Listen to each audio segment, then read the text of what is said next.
Assalomu alaykum xonimlar va janoblar. Atabinaga ya'ni bir oy oldin. Yo'l yaxshi ishlamayaptimi? Nasoslar bor. To'pli olib qo'ygandik, konduktor tepada. Kecha kelib qo'shib ketgandik. Karaoke'da bet. Amerika zalga qo'shgandik. Kecha mehmonlar so'qat qopdi. Olsa xonani qizini bera olmadik kecha. Hozir tepaga chiqib konduktorni ham tekshiraylikchi.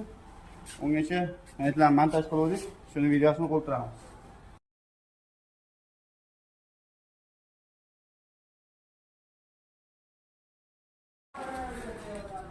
Konduktorimiz adachi issiq. Abratga issiq. Tepada hozir remont ishlari ketyapti. Olam mana issiq.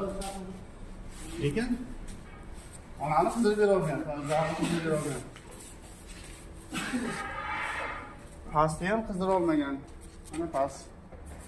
Kecha jalsa qildi. Kecha 6dagi kechqurun mehmonlar kelgan, soqat qopdi. Endi nima qilishni bilmayapmiz. Ayb qayerda? Erdan topsak nima qilsak bo'ladi? Ustakalar shunaqa sharoitda nima qilarlar? Qayerdan ayb bo'lishadi? Nasos ishlayapti, kater yaxshi ishlayapti. Konduktor issiq. Holimiz issiq, xonani qizdirib bera olmayapti.